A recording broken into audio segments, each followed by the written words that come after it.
From CBS News Bay Area, this is the Evening Edition. Live from the CBS studios in San Francisco, I'm Brian Hackney. And I'm Andrea Nakano. Today is a first alert weather day. Most of the rain so far is coming down in the North Bay. The region has seen nearly an inch of rain over the last 24 hours. And this is a look at Healdsburg from just a few hours ago. We saw some streets were pooling up with water. The Russian River level now beginning to rise with all of that runoff. And as for the rest of the Bay Area, we haven't seen much of a drenching. This is a live look at the Bay Bridge. Darren Peck is here tracking this atmospheric river. Darren? You know, it's been interesting about this rain so far, Andrea. You haven't gotten much south of the Golden Gate. You have north of it. Look at the totals. Can we get a close-up look at two locators on here? Santa Rosa was almost an inch of rain up there. And then if you take a look up in the mountains there, it's kind of small, so we've got to go close to read it. That is Venado, small little community. It doesn't really even have many people living there anymore, but it's also got almost 3 inches of rain up there so far since this started. Come back for the wide view. That's where the rain has been hung up since this began. Here's how it's finally going to start working its way southward. We'll go to the high-resolution futurecast. You see that line of rain clearly hung up through Marin and Sonoma County. All we have to do is advance this now over about the next 2 hours. And by the time we've gotten here to 8 o'clock, it's coming right across the city, right through the Golden Gate. And then from there, it's just going to march its way down the peninsula, get down into the Santa Clara Valley. This is your chance. The overwhelming majority of us are about to notice the rain through the remainder of tonight. And then watch what this does. It's going to redevelop and go back to the North Bay tomorrow. It's very weird behavior to see a line of rain do that, but there's a perfectly good explanation. We'll look at that and how the storm is put together. By the way, I'm sure you've heard, this is only storm number 1. We're going to be in this for a few days. We've got a flood watch to talk about. It's going to get windy on Tuesday. I'll see you with the full forecast coming up in a few minutes, guys. Back to you. All right. Thank you, Darren. As you just said, there are storms moving across the Bay Area, bringing the heavy rain and potential flooding. Residents are prepping for a wet holiday week with the storm set to soak the region. Parts of the North Bay, as Darren just mentioned, already feeling the impact of the storms. And let's check in now with Kenny Choi, who joins us from Mill Valley. Kenny? Yeah, guys, we were trying to stay dry for most of the day. It was pretty quiet, but the rains have definitely picked up, as you can see. I'm going to take a step out of the way so you can see some of the road conditions here near the 101 freeway. As we take a look at some of the video from earlier today, people taking public transportation, dealing with flooding issues in this parking lot near the Manzanita Park on Shoreline Highway. Meanwhile, small businesses in the low-lying flood-prone areas, including Goodman Building Supply in the Valley, made sure to place sandbags in front of their doors early ahead of the upcoming storms. During the season, we get the whole area at the front of the store, mainly the parking lot side of the building, because high tide. Also, in case of heavy rain, too much water comes in. So the park and ride signs in full effect, warning drivers and commuters over the next few days of what to expect. They are expecting flooding. And of course, in this area, as we take a look at some of the road conditions here, it has definitely picked up within the last hour as we try to keep a close eye on what's happening in the North Bay. We know that those are going to get heavy in the next few days, as Darren mentioned. But so far, decent. No power outages to report. We're keeping a close eye throughout the night, guys. All right, Ken, I didn't know it was that cold out there. You look frozen, quite clearly. Thanks, Kenny. Taking a look at the Sierra. This is video from 80 near Truckee and Highway 50 in South Lake Tahoe. They've been seeing rain in the region, and snow is expected for the higher elevations tonight. If you are headed that way for the holidays, big snowmaker is expected in the mountains And on Christmas. Sorry. And to stay up to date on the storm as it moves through the Bay Area, we will have continuing coverage on our website at KPIX.com. And now to the other big story of the weekend, a developing story we've been following since last night. It has now been more than 24 hours since power went out for 130,000 homes and businesses here in San Francisco. While most of the power grid has been restored, about 13,000 customers are still left in the dark. PG&E says it could be until tomorrow afternoon before all power is restored. Let's take a look at PG&E's outage map. The Presidio, the Richmond District, Golden Gate Park, and the Civic Center are still dealing with this outage that began yesterday morning. It ruined plans for countless Christmas partiers and shut down small businesses all over the city. Yeah, and PG&E blames substation fires for the major meltdown. At this time, they do not suspect arson. So we go live to dial in now in the Richmond district, where some people are still in the dark tonight. Da? Yeah, Andrea and Brian, we're standing next to the corner of Gary Boulevard and 24th Ave. No power means no traffic lights. Right now, SFMTA workers directing traffic in the rain. Also, no power means a lot of businesses like the Chevron across the street. Second day, no business. With empty old ice cream. From ice to meat, all the perishable food trashed after more than 24 hours without electricity in parts of San Francisco. Sour cream. This morning we had to just get rid of everything.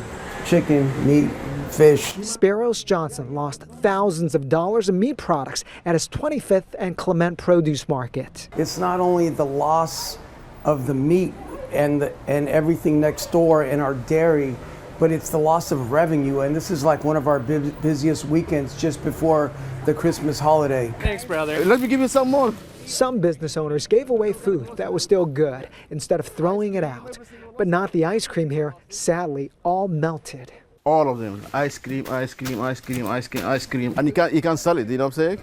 All the ice cream is just done. They're not alone. Many families also lost their holiday meals. We're going to have to throw out a full refrigerator of food, so that's frustrating. PG&E says at its peak, more than 130,000 customers lost power on Saturday due to a fire at the Mission substation, about 1/3 of its San Francisco customers.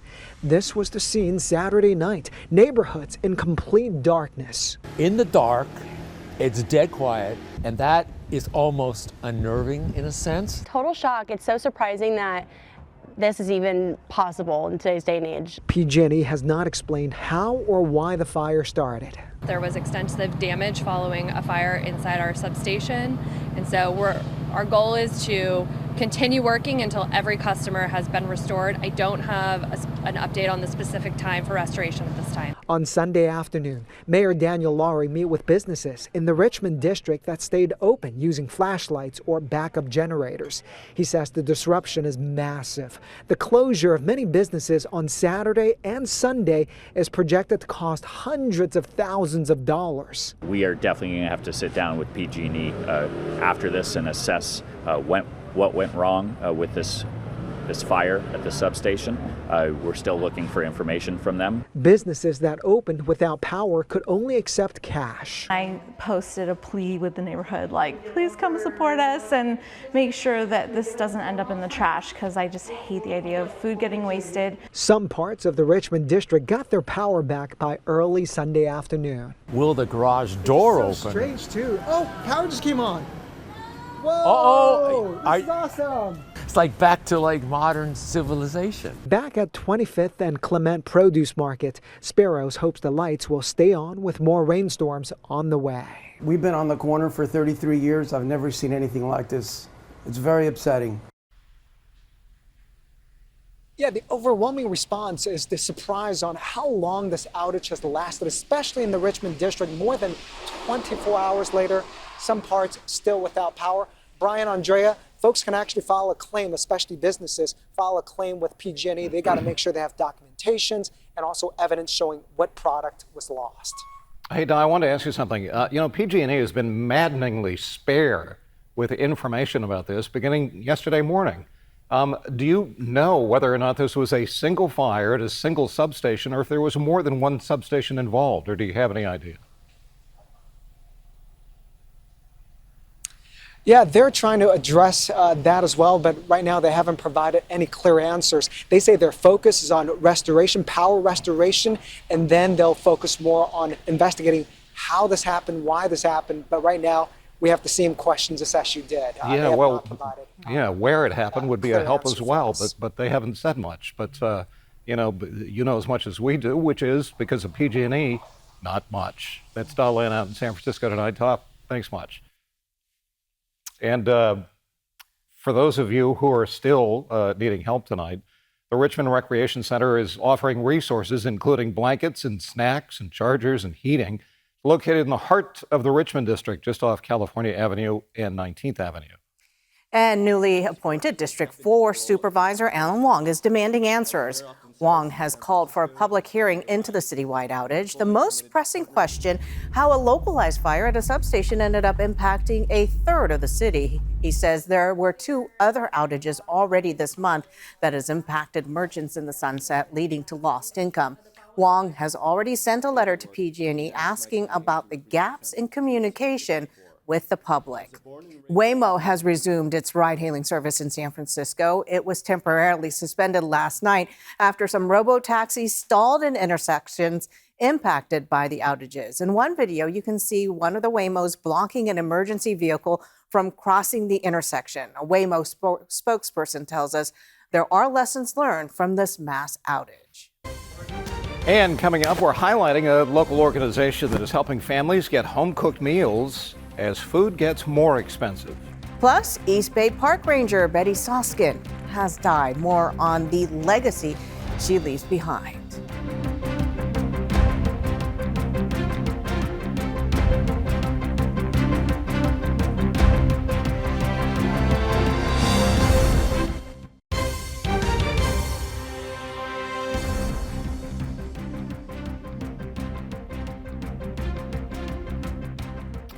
And welcome back. We're sorry to tell you that Betty Reed Soskin, the oldest national park ranger in history, died at the age of 104 inside her home in the East Bay.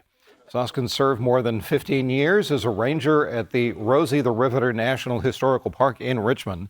And there she led tours and told stories about black women during World War II. She retired at the age of 100. She was the oldest active park ranger at the time. Her family says details about a public memorial will be released at a later date. Well, search efforts are underway after a swimmer went missing in Pacific Grove this afternoon. Police say they are treating the incident as a possible shark attack after a witness saw splashing in the water. Officers say the missing swimmer is a 55-year-old woman who was about 100 yards off Lovers Point. We had a swim club that does their weekly swimming out here off Lovers Point, and they immediately called all the swimmers in, and there was one swimmer that hasn't reported back yet. Pacific Grove police are working with the U.S. Coast Guard and the Monterey Fire Department. Lovers Point Beach remains closed while the search continues. Rescue crews are set to resume the efforts tomorrow morning. And in Point Reyes, the National Park Service is searching for 2 people who were seen throwing rocks at an elephant seal. Park officials released this video from December 6th showing a man and woman throwing rocks at the animal while it's lying on the beach. Park Service is asking anyone with information about that to come forward. Darren? All right, let's get caught up on this series of storms. There are 2 coming our way, and what I'm going to do in this visit, I'm going to try and break them down. First thing we'll do is I'm going to show you tomorrow. We'll time out the rain for your Monday. And then we'll take a somewhat bigger picture view to understand how these 2 storms are put together and why Tuesday night could be one of the more impressive time frames of the whole thing. That's live radar. So you can see what's been going on over the last 3 hours on here. I put the rainfall totals on that a moment ago. In order to try and break down the details on this, I'm going to pull in that forecast monitor again. And the first thing we're going to do, just to review again, this is what's about to happen. I know you probably haven't gotten much rain from the city south. That's about to start over about the next hour. Here we are at 8 o'clock. There's the line of rain. Watch the hose work its way down the peninsula overnight tonight, gets down to the South Bay in the late hours tonight, hangs out there for a bit, weakens around midnight, turns back on, and then comes back to the North Bay. So there's your rain. That'll take us through Monday into Tuesday. Now watch what happens here on Tuesday night late. Now that looks different. That's a lot more impressive. There's going to be some wind in that we have to talk about. But that is coming in a moment. First, take a look at the forecast for Monday. Let's just back up. We just looked at Monday's rain before we get too caught up into Tuesday night. Here's the review on Monday's rain. How much might we get on top of what we saw at the top of the newscast? So now this is an equal opportunity rainmaker tomorrow. Santa Cruz Mountains are going to get a good bit of rain. We'll get about 1.5 inches in the city, about 1 inch just about everywhere else. That's pretty much just between now and the end of tomorrow. So that's one day down. Remember, there's about 3 more coming. All right, let's go back out to the big picture now. And here's how I want you to see the way this is put together. This is the rain we watched from tonight into tomorrow. Remember how it was weird, how the fire hose went down to the south and then came back up to the north? That's because the center of the storm out here pulled it back towards it. This is the atmospheric river. That's that narrow ribbon of water pointed right at the coast, and that's why we're getting a decent amount of rain over the next 24 hours, and that's why it behaved. It was like somebody almost let go of the hose, and it just kind of wobbled around. But now you can see, center of the low is developing here. It's pulling the main band of rain back into it because it wants to get really well organized and come back as a whole. Now the center of the storm's coming on shore. That's Tuesday night. Windy and rainy. More on that in 1 second. I want you to see the second storm first. Watch what happens. That one clears through Tuesday and Wednesday. Look what just showed up behind it. That is an entirely separate storm. The resolution's kind of low, but there's an area of low pressure out here. It spins another wave of rain through. That's Wednesday. You may not be able to tell when one of these storms has ended and the other one has begun. Look at that next wave comes through on Christmas Day. Center of that second storm comes through, and by Friday we're done. So it's a lot of rain. So in terms of picking up that story for the Tuesday night part of this, the rain aspect looks pretty good. Tuesday night takes us into early Wednesday, and then there's a little bit of a break in there through the day on Wednesday, only to get filled back in on Wednesday night into Christmas morning. That's the second storm, by the way. And then you'll see some scattered showers from that'll stay with us on Friday. Look at the grand total here for rainfall. So if we already looked at Monday, this is the rain from Tuesday, here's the rain on Wednesday, and then here's the rain on Thursday. And by the time we get to Friday, we're done. So that's how much is still to go for those 3 days. That was just Tuesday, Wednesday, and Thursday. This does not include what I already showed you for Monday. Let's talk about the wind. Center of the storm right here. We already saw how that's coming back. But if you visualize the wind field, this is why Tuesday night's going to get windy. As the center of the low comes on shore, we're going to feel the influence of that 50-mile-an-hour gust along the coast. That's going to show up Tuesday night. And then on Wednesday, when the second storm comes in, we're going to get another round of wind as the center of that one comes on shore.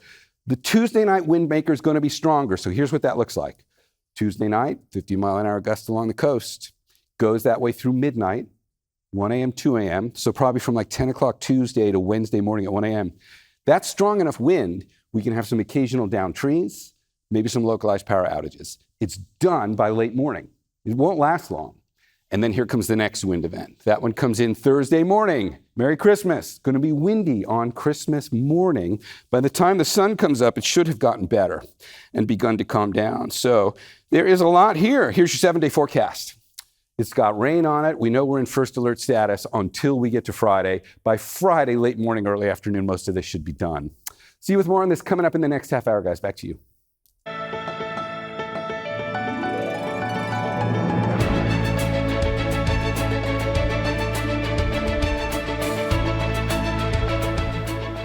Many families are struggling to put food on the table this holiday season. There are so many great organizations across the Bay Area working to help, and that includes the Samaritan House in San Mateo County, where they are seeing a sharp increase in the number of families in need.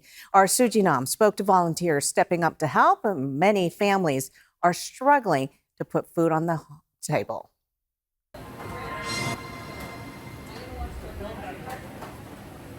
Everything here was made in-house from scratch. Every Tuesday morning, Spanish rice, some mixed vegetables, and some roasted chicken. Bernard Chen rolls up his sleeves at Samaritan House in San Mateo. I think it's just a great way to give back and to connect with the community. Chen has been prepping and packaging homemade meals for the past 2 years. I used to run a data science company, and now I do volunteering and some other light consulting. And this is something he looks forward to every week. Garlic and onion. Working alongside dozens of volunteers, whipping up more than 1,000 meals to serve to the community. Our customer base has increased something like 10% a year, every year for the last 2 or 3 years. And I suspect it's going to be the same kind of thing this year, if not more. He, along with fellow volunteer Patty Shu, are noticing the increase in demand. Thousands of people are getting fed good food, good nutritious stuff. Shu, who has been volunteering for more than 2 decades, wants to do everything she can to help serve those in need. That is the mission in life, is just serve my community.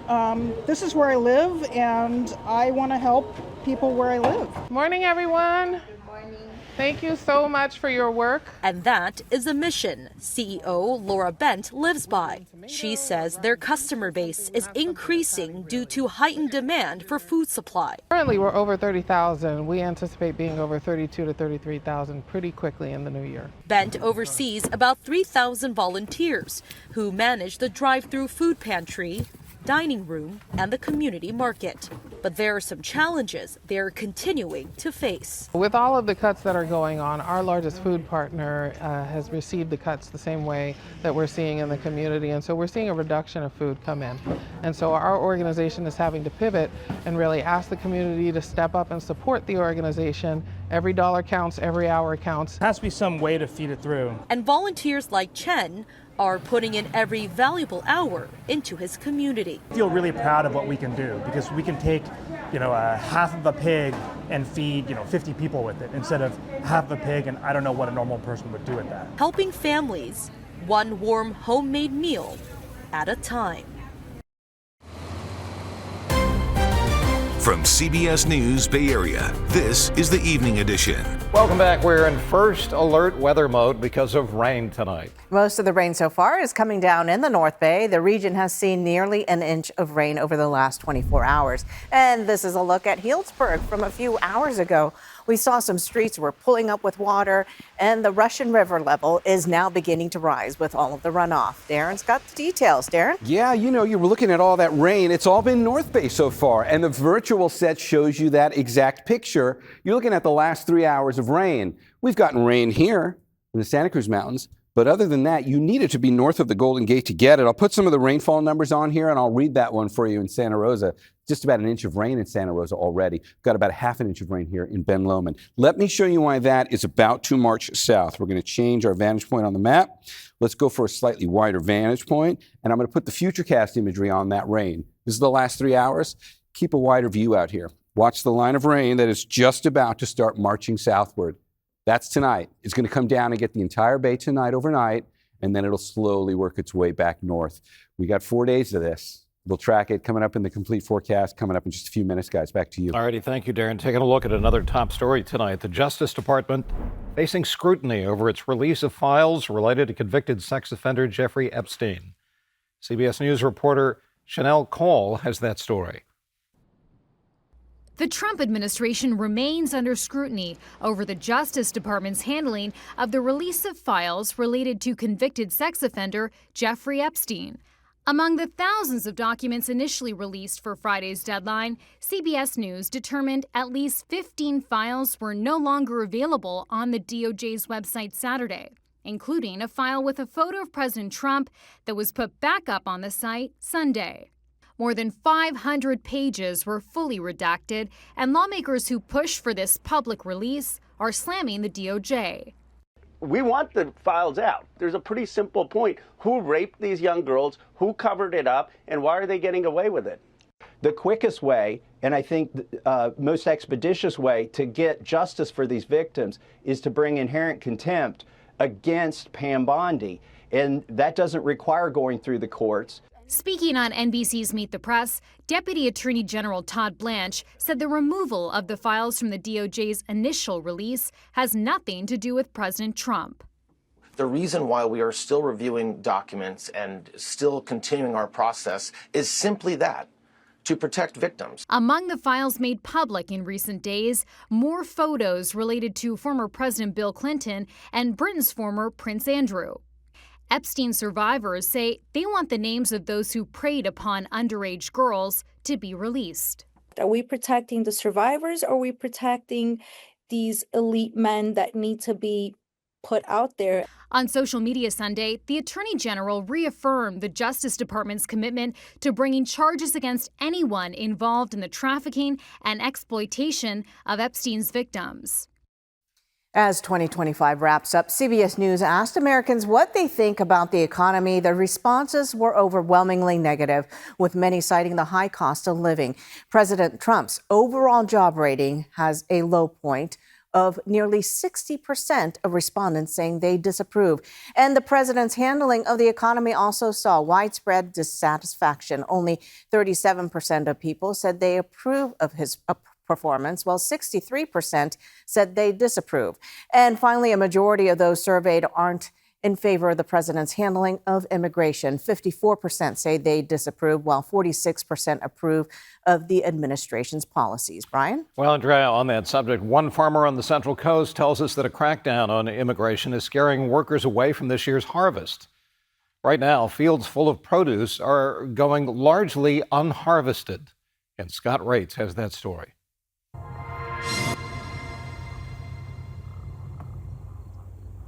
These farms feed America.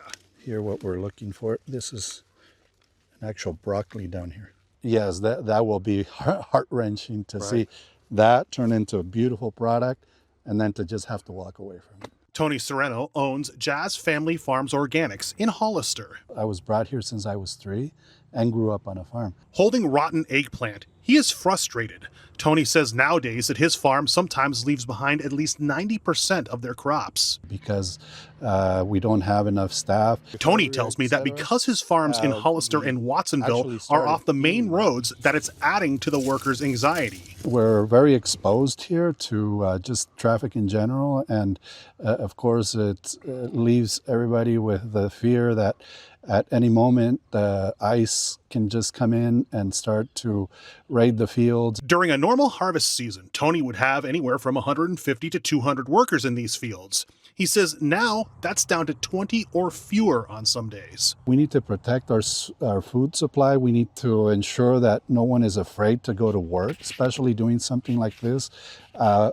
Farm work is extremely hard, if not one of the hardest jobs. Fear has been growing through the agricultural industry. There have been some high-profile immigration raids, including one at a cannabis farm in Ventura County over the summer, where federal agents clashed with protesters.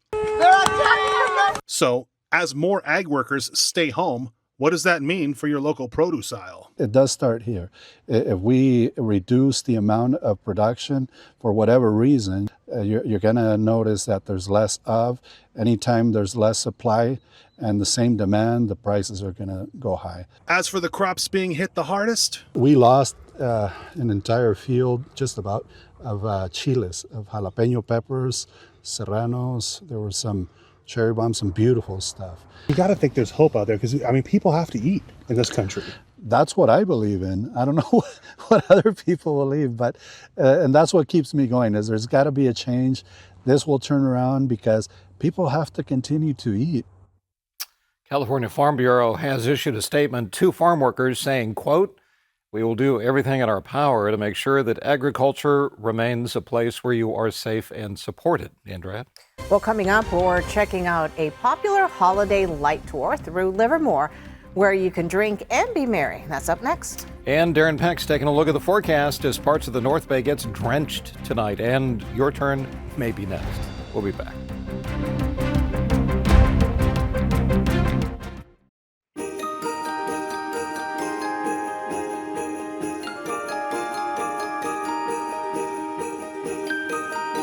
It's a boozy holiday tradition in Livermore. This trolley lets you sip on wine and check out the city's best light displays across a number of neighborhoods. Amanda Harry got a chance to hop on that trolley, and she explains why this event sells out every year.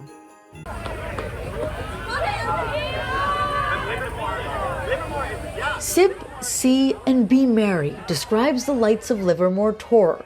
And for the last 8 years, Travis Helton has been driving the trolley. It's about the jolly time of the year, so Christmas is awesome. For Helton, this is a job he's willing to do in retirement.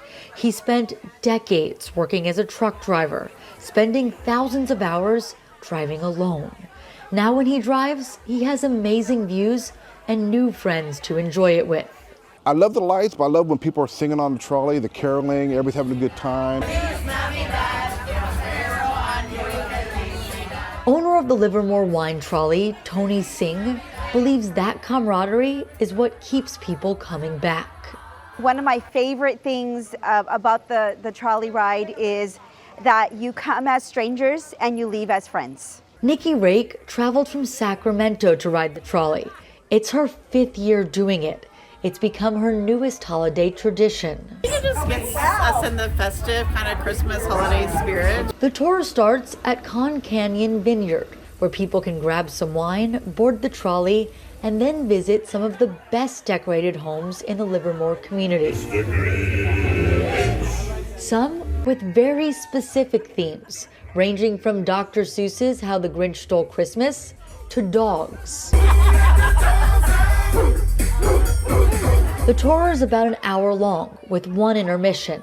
One of the stops, which will be the snow house, we'll get out, stop there, guys. Let you stretch your legs, let you check out the house, pretty cool. A home that embodies Deck the Halls, with its own touch of Christmas magic. People get back on the bus with smiles, feeling the joy of the holiday season. Love it!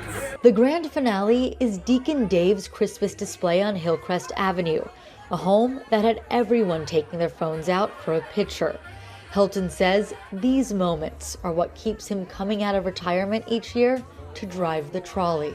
Just the community. I mean, everybody comes together. They have a great time. The wineries here, they do an amazing job helping us out, put this together. So yeah, it's a truly great time. And meantime, local companies are digging deep into their wallets to donate. Veronica Macias has more from the Redwood Empire Food Bank. We're here at the Redwood Empire Food Bank, where we're talking to sponsors who make all the difference in helping to end hunger.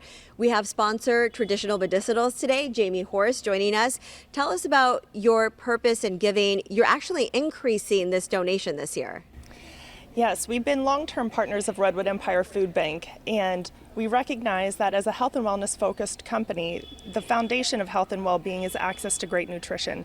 And so this is a partnership that means a lot to us. We recognize it's more important now than ever to show up for our communities, and so we're happy to be increasing our donation this year. And how much are you giving? This year we'll be donating $15,000, which builds on years of grant making, product donations, and employee volunteerism. This has to make a difference with the food bank, especially trying to get that nutritious food to families. The donation from Traditional Medicinals is an important part of the partnership that we have at the Redwood Empire Food Bank. We can't do this alone. We do it with our partners, and we're so grateful. We can stretch our buying dollar with this donation. It's going to make an incredible difference to the community. And tell us about the difference it makes when we're talking about nutritional meals. We provide about 65% of our provision of help in produce, fresh, healthy produce. That's what we're doing together, is providing the community with the opportunity to eat really well, which is what we're doing here. And if you'd like to help your community, you can do so by going to kpix.com/give or scan that QR code on your screen. By the time we get towards the end of that second storm that we talked about that's coming, it's finally going to start snowing in the Sierra in a meaningful way. It's not doing that yet. It's really light snow and it's pretty warm. That is going to change. There is good news from the snow standpoint on the other side of the state. We'll look at that, and of course, we'll go over our half of this as well. Rain and wind over the next 4 days. Details on all of it coming up after the break. San Francisco Union Square is marking the final night of Hanukkah with a special ceremony. The celebration features live music, dancing, and the annual Menorah Car Parade. Community members filled the square with festive Hanukkah attire, gathering for the main event, which is the 8th annual Bill Graham Menorah lighting. Okay, let's pick up this forecast, Andrea, and since we are talking of things of the season, let's put some snow in the Sierra. We're looking at it on the virtual map here, and you can see how there is a meaningful coating of snow coming between now and Friday. Take a look up at the big monitor up there. It's kind of a similar story on there. You can see how the snow kind of coats the Sierra a bit, but then really takes off. I just want to get a little more specific on that, particularly just in case anybody maybe has to travel over the Sierra. If you got to drive over the mountains, let's come in for a close-up look at I-80 and Highway 50, Donner Pass and Echo Summit. These are the two ways you'd go. There's Tahoe. Sacramento sits down that way. So if we look at the light snowfall for now, this takes us all the way ahead through Tuesday. That's like the next day and a half. Snow level is still at 7,000 feet. In other words, you can drive all the way up I-80. You wouldn't need chains until you approach Donner Pass. Most of the drive would be rain. There would be a foot of snow at Donner Pass. That's not bad. But we've got a lot of making up to do for what we've missed so far. And this is how that's going to happen. Watch timestamp tick ahead. I'm going to hit the button. And we're going to go from Tuesday into Friday when the two storms finally arrive with their cold air. We're really not getting the cold air from this system until we get into Tuesday night. And now look what the snow does. That's much better. Snow level down about 5,000 feet, maybe lower. And now you're looking at several feet of snow. Up at the passes, up at the resorts, much better story and the kind of news we needed to see. If you take a look out in the Pacific, you can see we're still in the warm sector of all of this. But on the satellite imagery, that's the cold air. These mottled clouds where it looks like spinning little sprinkles and polka dots, that's classic satellite signature of where the cold air is. We're not in it yet. Instead, what we've been experiencing from this is the warm sector of it and the somewhat rainy sector. That's your atmospheric river that's been going up and down the coast like somebody let go of the fire hose. We're still in that phase. For Wednesday, Thursday, and leftovers of Friday, we will very much get back into the winter storm side of this, at least as far as the Sierra is concerned. It's good news. All right, if that covers the snow angle. We know the rain story for us. This is tonight, so you haven't gotten much rain from the Golden Gate South yet, but I just played us ahead from now until about 10 o'clock. And that's when most of the rain will finally start falling down the peninsula and down into the South Bay. That's your rain for tonight. And then you'll see the showers will march their way back up to the North Bay tomorrow.